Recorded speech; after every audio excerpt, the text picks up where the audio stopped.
Quand on parcourt le chantier de rénovation de l'herbier du Muséum à Paris, on trouve des plantes, des gravats, des armoires vieilles et récentes, mais pas seulement.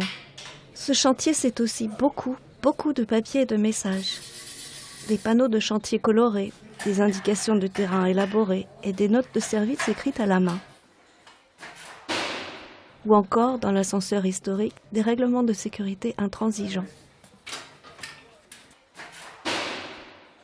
On trouve de tout et partout. Cet océan de mots et de signes, oublié sur les murs ou flottant sur les meubles que l'on déménage, finira à la corbeille. Ce qui attire le regard lorsque l'on traverse l'herbier en chantier, ce sont ces milliers de feuilles de quotidien qui ont servi à récolter, emballer, faire sécher et stocker provisoirement tous les échantillons de plantes avant qu'ils soient attachés en herbier. Depuis plus d'un siècle, ces pages de quotidien sont le moyen le plus économique et le plus pratique pour faire voyager ces récoltes botaniques. Une sorte de recyclage écologique avant l'heure. Aujourd'hui, ces feuilles de journaux continuent à être utilisées dans le monde entier par tous les botanistes. Durant le chantier de rénovation, les conservateurs et les techniciens ont continué à tâcher les échantillons, remplaçant ces feuilles de journaux par des chemises blanches. C'est ainsi qu'ils ont rassemblé ces coupures de presse.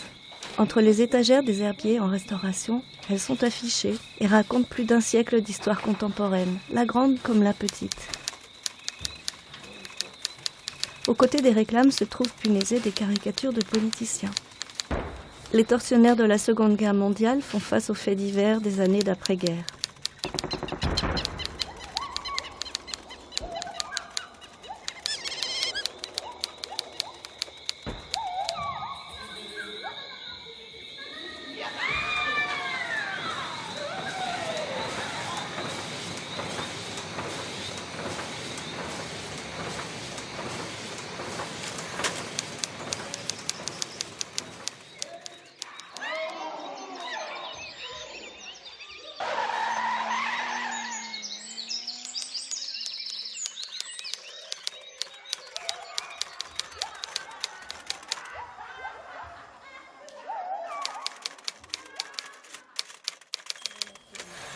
Ces pages jaunies vivent leurs dernières heures.